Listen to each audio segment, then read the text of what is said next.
ایک گائے اور بکری، اشعار 29۔ ایک چراگاہ ہری بھری تھی کہیں، تھی سراپا بہار جس کی زمیں۔ کیا سماں اس بہار کا ہو بیاں، ہر طرف صاف ندیاں تھی رواں۔ تھے اناروں کے بے شمار درخت اور پیپل کے سایہ دار درخت۔ ٹھنڈی ٹھنڈی ہوائیں آتی تھی، طائروں کی صدائیں آتی تھی۔ کسی ندی کے پاس ایک بکری چرتے چرتے کہیں سے آ نکلی۔ جب ٹھہر کر ادھر ادھر دیکھا، پاس ایک گائے کو کھڑے پایا۔ پہلے جھک کر اسے سلام کیا، پھر سلیقے سے یوں کلام کیا۔ کیوں بڑی بھی مزاج کیسے ہیں؟ گائے بولی کہ خیر اچھے ہیں۔ کٹ رہی ہے بری بھلی اپنی، ہے مصیبت میں زندگی اپنی۔ جان پر آ بنی ہے کیا کہیے، اپنی قسمت بری ہے کیا کہیے۔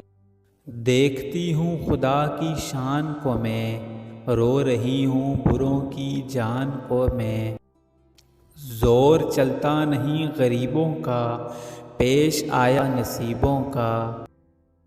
آدمی سے کوئی بھلا نہ کرے، اس سے پالا پڑے خدا نہ کرے۔ دودھ کم دوں تو بڑبڑاتا ہے، ہوں جو دبلی تو بیچ کھاتا ہے۔ ہتھ کنڈوں سے غلام کرتا ہے، کن فریبوں سے رام کرتا ہے۔ اس کے بچوں کو پالتی ہوں میں، دودھ سے جان ڈالتی ہوں میں۔ بدلے نیکی کے یہ برائی ہے، میرے اللہ تیری دہائی ہے۔ سن کے بکری یہ ماجرا سارا، بولی ایسا گلہ کہ نہیں اچھا۔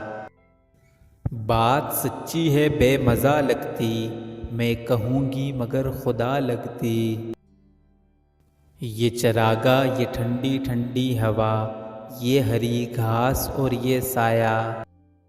ایسی خوشیاں ہمیں نصیب کہاں، یہ کہاں بے زباں غریب کہاں۔ یہ مزے آدمی کے دم سے ہیں، لطف سارے اسی کے دم سے ہیں۔ اس کے دم سے ہے اپنی آبادی، قید ہم کو بھلی کے آزادی۔ 100 طرح کا بنوں میں ہے کھٹکا، وہاں کی گزران سے بچائے خدا۔ ہم پہ احسان ہے بڑا اس کا، ہم کو زیبا نہیں گلہ اس کا۔ قدر آرام کی اگر سمجھو، آدمی کا کبھی گلہ نہ کرو۔ گائے سن کر یہ بات شرمائی، آدمی کے گلے سے پچھتائی۔ دل میں پرکھا بھلا برا اس نے، اور کچھ سوچ کر کہا اس نے۔ یوں تو چھوٹی ہے ذات بکری کی، دل کو لگتی ہے بات بکری کی۔ مشکل الفاظ کے معنی۔ چراگاہ یعنی گھاس والی جگہ جہاں جانور چرتے ہیں، کہیں یعنی کسی جگہ۔ سراپا یعنی پوری طرح۔ بہار یعنی سرسبزہ یا تازہ۔ سماں یعنی نظارہ۔ رواں یعنی جاری۔ طائروں جمع طائر یا پرندے۔ سایہ دار مراد بہت زیادہ پتوں والا، جن کے سبب نیچے دھوپ نہیں پڑتی۔ چرتے چرتے یعنی گھاس کھاتے کھاتے۔ آ نکلنا اتفاق سے یا اچانک آ جانا۔ جھک کر مراد ادب سے۔ سلیقہ یعنی اچھا طریقہ۔ خیر یعنی شکر ہے، ہاں۔ بری بھلی جس میں پوری طرح سکون حاصل نہ ہو۔ جان پر آ بننا، بہت تکلیف یا عذاب میں مبتلا ہونا۔ کیا کہیے یعنی کیا بتاؤں۔ خدا کی شان دیکھنا، خدا کی بے نیازی پر سوچنا۔ بروں کی جان کو رونا یعنی ظالموں کو بد دعائیں دینا۔ زور چلنا یعنی بس یا قابو چلنا۔ پیش آنا یعنی سامنے آنا، پالا پڑنا یعنی واسطہ ہونا، بڑبڑانا چپکے چپکے برا بلا کہنا، ہتھ کنڈے جمع ہتھ کنڈا یا چالاکیاں، غلام کرنا قابو میں کرنا یا خدمتگار بنانا، رام کرنا یعنی قابو میں لانا یا فرما بردار بنانا، جان ڈالنا صحت مند بنانا، ماجرا قصہ یا باتیں، بے مزہ لگنا اچھی نہ لگنا، خدا لگتی کہنا یعنی سچی انصاف کی بات کہنا، نصیب کہاں یعنی حاصل نہیں ہے۔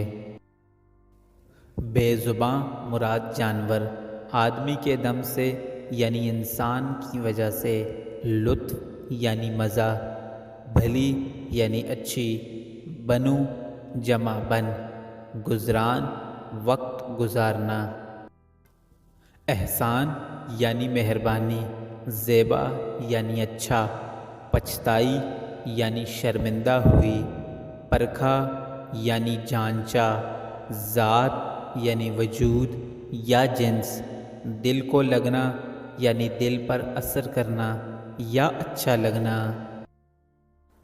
تشریح: نظم کا بنیادی تصور یہ ہے کہ انسان کو بلا جواز کسی دوسرے سے گلہ مند نہیں ہونا چاہیے۔ اس نظم میں اقبال ایک سرسبزہ گاہ کا منظر پیش کرتے ہوئے کہتے ہیں کہ اس چراگاہ میں ہرے بھرے درختوں اور پودوں کی فروانی بہار کا منظر پیش کر رہی تھی۔ ہر جانب شفاف پانی کی ندیاں بہہ رہی تھیں، اناروں کے پھلدار اور پیپل کے بے حساب درخت موجود تھے، چراگاہ میں ٹھنڈی ٹھنڈی ہوائیں چل رہی تھیں اور ہر جانب پرندے چہچہا رہے تھے۔ اسی چراگاہ میں ایک ندی کے پاس ہی کہیں سے ایک بکری چرتے چرتے آ گئی۔ ادھر ادھر نظر گھمائی تو دیکھا کہ قریب ہی ایک گائے بھی اپنا پیٹ بھرنے میں مصروف ہے۔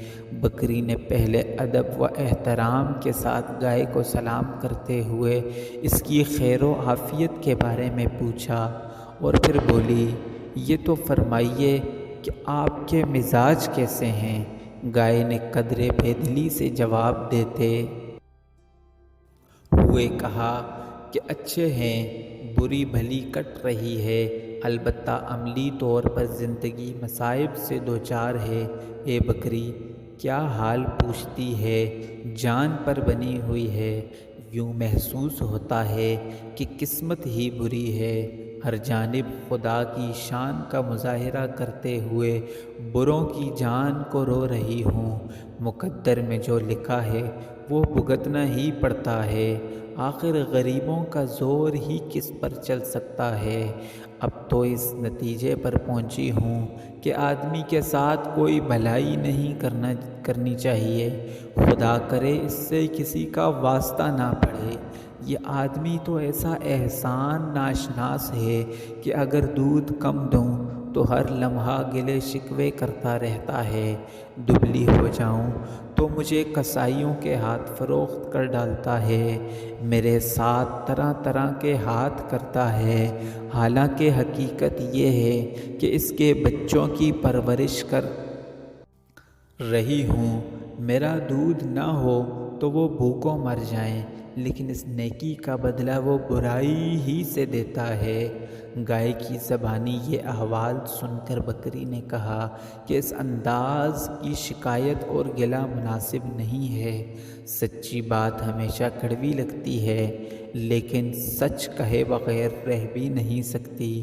یہ تو بتائیے کہ جو ہری گھاس آپ چر رہی ہیں اور یہاں جو سایہ دار درخت موجود ہیں جن کے پتوں سے چھن چھن کر ٹھنڈی ہوائیں آتی ہیں، کیا یہ محض آدمی کی محنت اور مشقت کے سبب سے وجود میں نہیں آئیں؟ یہ آدمی ہی ہے جس کے دم سے ہمیں ایسی سہولتیں میسر آئی ہیں۔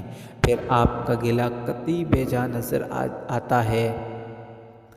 بکری کی حقیقت بیانی سے گائے کی آنکھیں کھل گئیں۔ وہ شرماتے ہوئے بولی، تم مجھ سے بے شک چھوٹی ہو، لیکن تمہاری باتیں سچی ہیں اور دل کو بھی لگتی ہیں۔